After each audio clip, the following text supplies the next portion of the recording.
Hi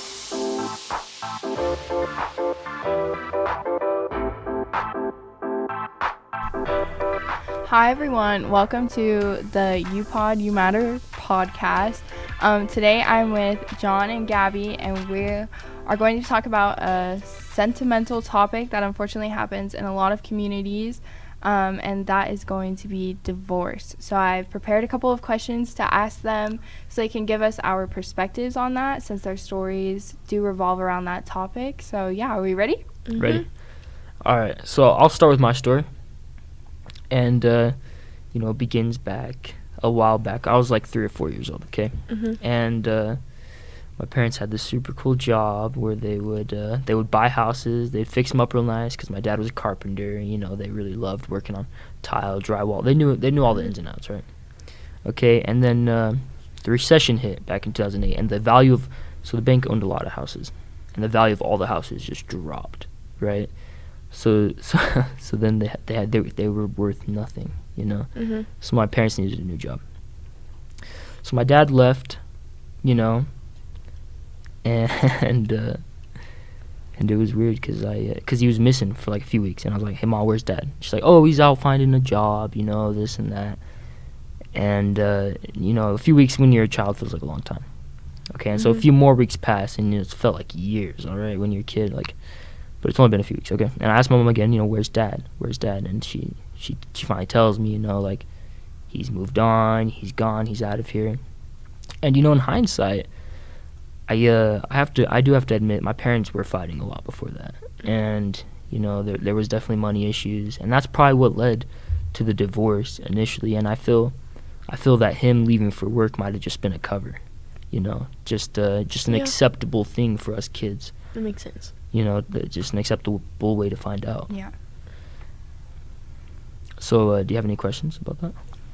So, I actually wanted to ask you this for hearing your story at a bunch of presentations. So you talk about how when your father left and you lived in a house of all girls, that you didn't have a father figure to teach you or give you fatherly advice. So who did you look up to as your father figure during those times? So I do have one older brother, but he's like 10 years mm-hmm. older than me. Mm-hmm. So yeah, he's pretty much older. But I did have some of his toys passed down and stuff, so I wasn't completely girlish, you know what I'm saying? But my mom remarried when I moved back here, and I was about 8 years old. So I did have a stepfather growing up, but it was weird because me and him were never really close like that, Yeah. I wouldn't talk to him about personal stuff. Till this day, I wouldn't talk to him about personal stuff. I would help him work outside and stuff like that, which I'm very thankful for. It taught me how to work hard and to be a man in those ways. But nonetheless, I didn't understand how to shave. Like these are the examples mm-hmm. I use in the presentations. I didn't understand how to shave or use deodorant or anything like that because I just wasn't. It didn't have that connection, I always wanted to have a dad I could wrestle around with or throw the ball to, or stuff like mm-hmm. that. But I had a stepfather who put me to work and made me work hard, which I'm thankful for, But it just wasn't the same as having a dad, I mm-hmm. guess, Yeah, that makes sense. And so then also in your stories, you mentioned how you had a hole in your heart because of the divorce, and you encouraged the kids to get out in activities, participate in sports, anything that's, I guess, rather than the bad, like hanging out with a bad group of friends. So why would you say that sports is the main thing that helped you in those hard times? Well, so you see, like I said earlier, when I was talking about how I wanted a dad to, wrestle around with, to throw a ball to, I didn't have that, and so it felt like it was missing. And so in 7th grade, when I had the opportunity to play football, I got to throw a ball mm-hmm. around, and mm-hmm. it was a great time. And I hung out with, and I joined the football team, and it created like a unity, like a brotherhood of sorts, So all of a sudden, I had a bunch of brothers to throw the ball around to, and it was a really great thing. Next season, wrestling. I got to wrestle around. That became one of my new favorite sports, and really disappointed I didn't get to do it this last season. Mm-hmm. But it was just great. It really filled my heart, and it gave me a passion, something to look forward to every day, you know, something to do, and it kept me out of trouble, you know. So I have a question. what's up? Did you ever like hide it from anybody that your parents were divorced? Like, did you ever feel like singled out because of it, and like just not talk about it to your new friends? I think, you know, that since I was so young when it happened, I thought it was normal. You know, I didn't really care for a long time until, like I said, until like I didn't say this, but until 5th or 6th grade, and I saw everyone else is hanging out with their dad, stuff like that. That's when I started to realize, you know, like, oh, I wish I had a dad. It's not the same. Yeah. It was really disappointing. I believe it, but you know, even with all the things that you did go through, you still have, I think, are a role model for people who unfortunately do have to go through that circumstance, that you can still do good for yourself and become a role model in the community. So I think that's really awesome. Gabby, did you want to tell us about your story? Yeah, so let me think.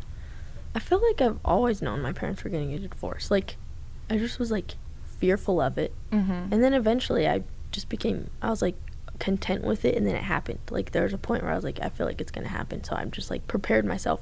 But I prepared myself like through like talking to God about it. I was like, I know this is gonna happen, like I just feel this is gonna happen, like just help me prepare me for this, Lord, like make me strong enough, like so I can get through this, help my brother, like, and still be like a okay human being after. Like, I just still wanted to be, like, able to have relationships with people. I feel like that was, like, my biggest fear because of it. It was, like, I'm not going to be able to have relationships with people after this, like, healthy ones. But that, like, wasn't true at all because, like, I worked through it and I, like, made sure that wouldn't happen. And I feel like that's also really important. It's, like, it's up to you, like, to make sure that you're going to be able to communicate with people well and, like, be able to commit and, like, all those things, you know. And then, let me think. So they got divorced when I was in 9th grade, and I think it all, like, it started before COVID, but, like, it kind of came to a boil at COVID when we were, like, all stuck in the house, and there was, like, nothing to do. And tension. Yeah, and tension was building, and, like, there's just, like, things that we couldn't go do anything just to help break the tension. And so we took a trip here to come see my family, and then, like, that's when it happened. It's like my dad told me, he was like, you know, me and your mom are getting a divorce. And I was like, oh shoot, that's crazy. Oh shoot, no. Great reaction. And then I was like, I knew I had to make a choice. I was like, I could stay with my mom, and I knew she'd be upset about it.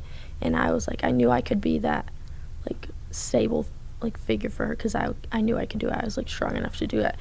But then I knew, like, I wouldn't be able to learn how to be, like, a good mom through that. So I, like, considered, like, I have my Grammy here, and then I have, like, my aunts, and then I have, like, just, like, friends' moms, and I knew I could learn from them how to, like, be a good mom, because that was, like, ultimately my goal, is, like, I want to be able to be a good mom and a good wife, because I don't want this to happen to my kids. And then, so that's why I chose to go live here, and it was, like, hard because I had to leave my mom and, like, tell her, like, that's the reason, like, I'm sorry, but that's just how it is, and like, I just want to be good for, like, the future. And then it was hard after, because, like, it really affected my relationship with her, and but I got through that, like, you know, through, like, sports and then, like, friends, and then especially, like, family and God. And I don't know, like, I feel like I went through the divorce, like, before the divorce happened. Yeah, and so, like, that's I processed you through had it already. And then I feel like the hard part was more just the relationships with my parents, was, like, that was more affected. So Gabby, I'm kind of curious, you know, so that happened a few years ago, right? A couple years ago, like two years ago. So how did that turn out, choosing your father over your mother, per se? Like, is your relationship with your mother okay? It's better now. Like, like, I feel like for the first year, it was pretty rough, because she just was like, why? And it was, like, hard to say why, because I didn't want to hurt her feelings. But, like, she definitely, like, had stuff to work through before, like, after the divorce, like, and she did. Like, I feel like the divorce helped her in a way, because she, like, really, like, deepened her relationship with God, and, like, really is just a better, more well-rounded person now. And I feel like she's a better mother now, and, like, more loving. So, like, the divorce helped in that way with my mom. And then my dad, Let me think. I feel like we've always had a good relationship. And, like, I just became more independent, I think. Okay, so I have something else real quick. So I have a friend that I was actually talking to him about divorce earlier today. And I asked him, I said, I'm doing a podcast later this afternoon. Like, do you have anything that you would say about divorce? And he said, be Switzerland. He said, don't pick a side. Why might he say this?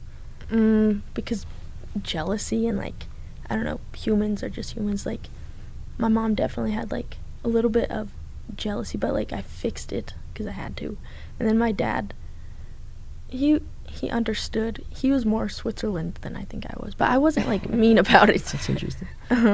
He was very neutral, and I feel like, I don't know, he was more of a role model in, like, how to be Switzerland, which was good because he still has, like, a good relationship with my mom, and he has a good relationship with, like, his kids. And so, I don't know, I definitely agree, like, being neutral because, I don't know, they're your parents and you want to still have a good relationship with them because you're going to need them later on in life. For sure. So would you say that your mental state when choosing between your mom and your dad, would you say that really took a toll on you? Because with what you were saying, it sounds like you felt as a child pressured to please one or the other because you had to choose. And so how did you go through that and come out better, as you're saying? Let me think. Like, what would your advice be to people who are struggling? Because that's obviously hard, choosing between your mom and your dad because they're your parents and fearful of the relationships. I feel like the biggest thing was, like, feeling selfish. And that was, like, definitely, like, the thing that I struggled with was, like, I'm selfish because I chose over another. Chose one person over the other. And so, like, I had to, like, really process through, like, I'm not doing this because, like, I just want things to be easier and live here. I'm doing this because, like, I want to be better for my kids and I want to be better for my husband. So that's how I coped with, like, I'm not selfish because I'm doing this for my future and, like, being better for other people. Yeah, because I do feel like selfish is a hard word, but I feel like in terms of this topic, like, there's a positive selfishness and there's a negative selfishness. And what you said obviously shows a positive selfishness because you're looking out for your future. And ultimately, we all know that that's mainly the one thing that your parents want for you is they want you to be better than they were. And so I would agree with that. I think that that's really good advice. And I just wanted to ask you, in your story that you give at presentations, you mentioned how whenever you did move back here, you joined the soccer team again and were with your old friends, but you didn't tell them that your parents had gotten in a divorce. So did you not feel comfortable confiding in them, or did you feel, like, ashamed? I think I felt ashamed at first because it was, like, I had this expectation of, like, oh, like, she's so happy all the time. Like, I had to keep that expectation. And then part of me was just, like, not ready to tell anybody either. Like, I liked how they're just my friends just because, like, not just because, like, they felt bad. I didn't want people to feel bad for me because, like, I didn't feel bad for myself. I was just like, this is just life. Like, it's going to be okay. And then, I don't know, it was just nice having friends who, like, were just fun to be around. And I didn't see them, like, all the time, but, like, I would see them in the morning at soccer practice, and, like, that really took my mind off things. But, like, it was just nice having them. But I think that's it. So I have questions actually for both of you to comment on. They're the same questions, so whoever wants to go first is fine.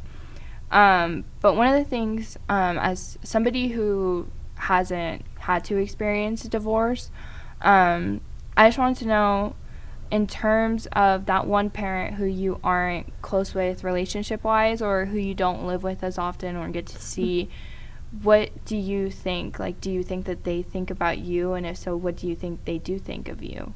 Like, would you say you create, like, I guess, a fantasy and where they're, like, I guess, miss you or wish that they could be with you, like, to cope? Or, I don't know, I guess I'm just curious. Makes sense. You want to go first? Yeah, so like I was saying earlier, I do have a new father now, but I just always wonder, you know, like, what's it like to be with, like, my pops, like my dad, my blood, right? And it's always there, it's always lingering.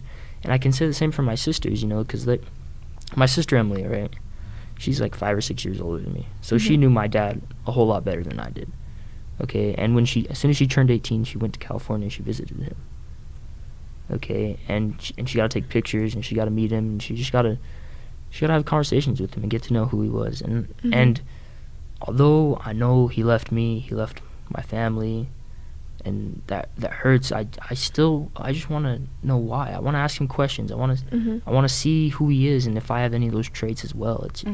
There's always going to be some curiosity there. It's not so black and white, like. Yeah, it's not just like, oh, he left, I'm done with him now. It's like, oh, he left, like.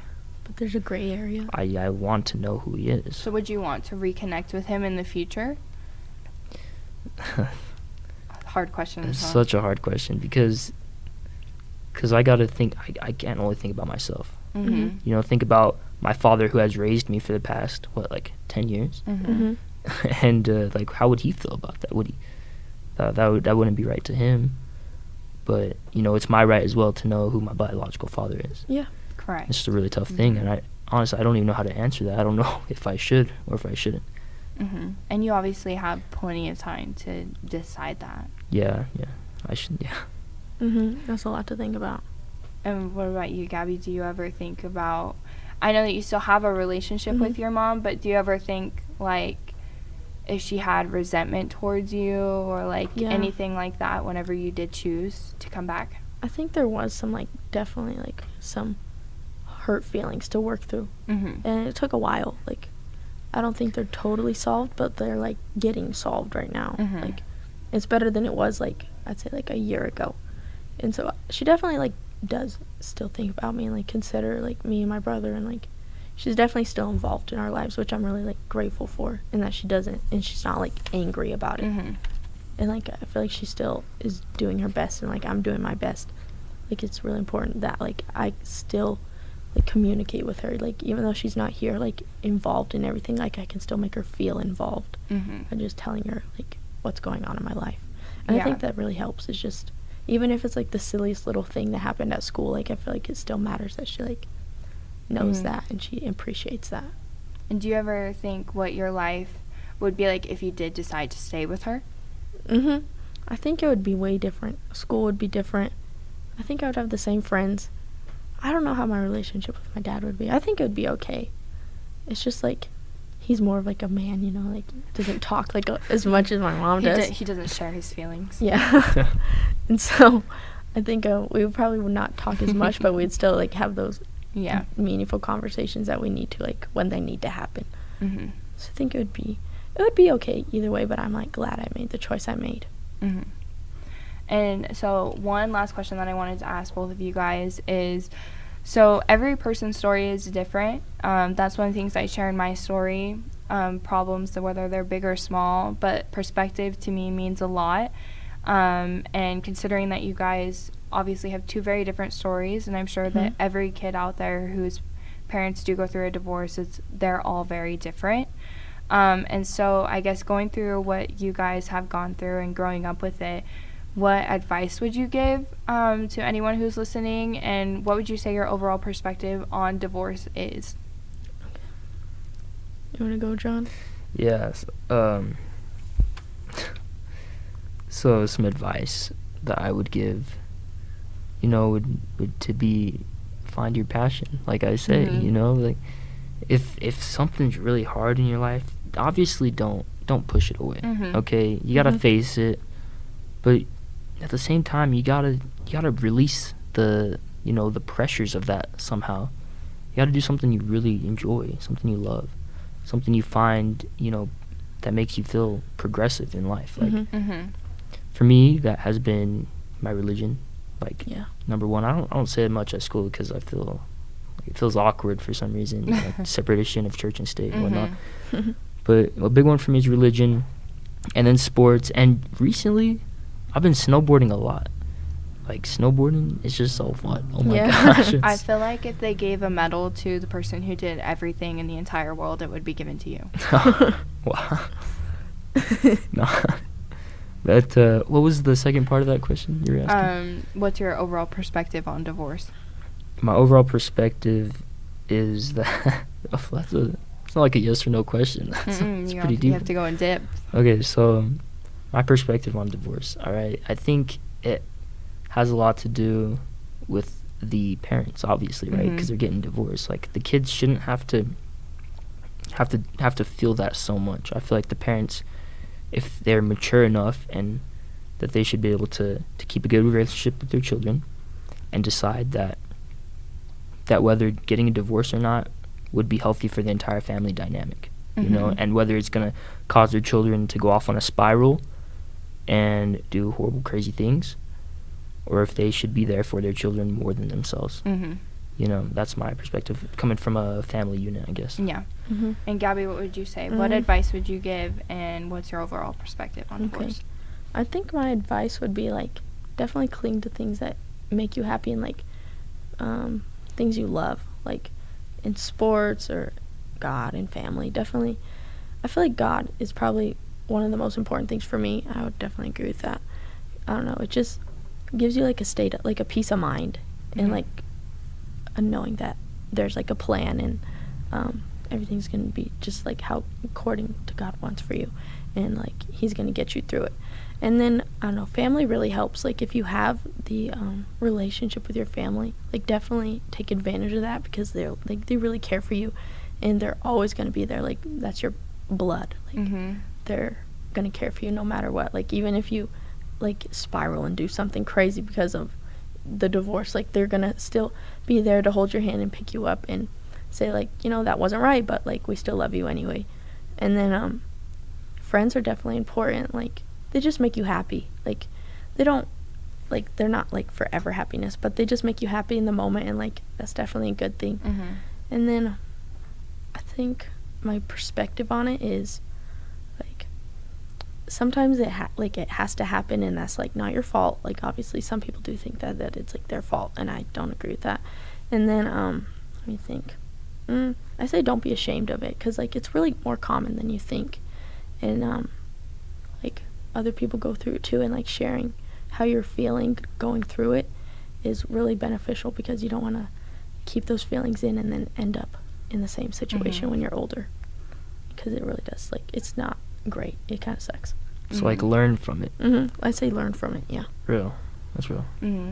I think overall, one thing that I did really want to get in is John actually brought a paper with some, what would you say, facts or some more information that I think is really important, especially touching on the mental health aspects. Before we wrap everything up, if you would like to read some of those. Oh my gosh, yeah. So I was, oh my goodness, I was talking to my English teacher this morning. Her name's Dr. Irene Berry. She's super cool.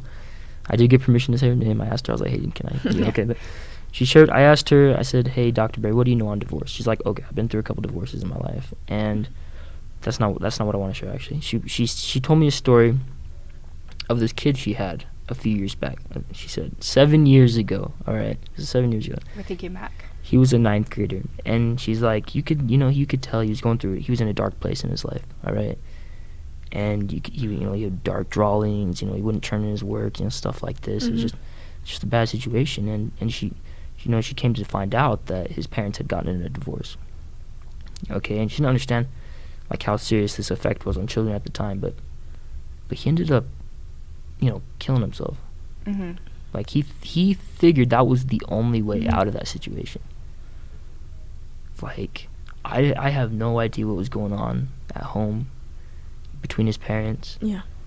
But this is where I go back to that advice I was given, where the parents should really, should look at their children and decide whether that divorce is right or wrong, like, be less selfish about it, I guess. Yeah. Negative selfish. So divorces can have very bad impacts on mental health for children. And that's pretty much all I have about mental health. I saw this one fact I thought it was crazy. Like, children who like go through a divorce are 300% more likely to need like somebody to talk to, or like therapy or something. I thought that was crazy. Oh wow. Yeah, that's crazy. I think that's the one thing, as somebody who's from the outside looking in and learning your guys' perspectives and everything that you're saying, that's why I compiled a little list of things for mental health, because when you are growing up, you are with your parents up until the day you move out or go to Mhm. college or anything like that. Those are your backbone. And so I feel like that splitting up obviously gives a sense of uncertainty no matter the age. And so touching on what John said about the parents, I think it's about respect and responsibility for their kids, because unfortunately, like that 9th grader, whenever they do involve their children in a non-responsible or respective or mature way, it can lead to unfortunate things like that. So I did research a couple of resources. If any of you guys are interested or looking for anything like that, you can just look up resources for kids or teens going through divorce, and a bunch of these will pop up. One of the ones I found that I think is super helpful, it's a website called www.teenlineonline.org. The website is super easy to navigate. It has a whole bunch of resources for teens who are looking for tips and advice if you guys are experiencing a divorce. And then I just researched like things that we talked about. Going and doing activities, getting into sports, finding a passion, whether that's reading or riding your bike or taking a couple minutes outside to look at the stars. Anything like that that lifts your spirits, I think, is super important. And then obviously the main thing is there are resources at your reach, and that is at school. There are amazing counselors at every single school who are there. I know one of them at Pietro Vista High School is Miss Edwards, and so if anybody wants to reach out and just have someone to talk to, your high school counselors or middle school or even elementary school are amazing to share your stories with. And finally, if anybody is going through anything mental health related, whether it's due to divorce or anything other than that, New Mexico has a mental health support hotline, and the website is NAMINewmexico.org. So if you guys have anything else to say, please feel free to, but if not, I think we're good to wrap up. Are we good? I'm good. So thank you guys so much for listening to our podcast. We greatly appreciate you tuning in. Stay tuned because next month I'm sure we'll have another awesome segment for you guys. So thank you very much, and we're signing off. Later.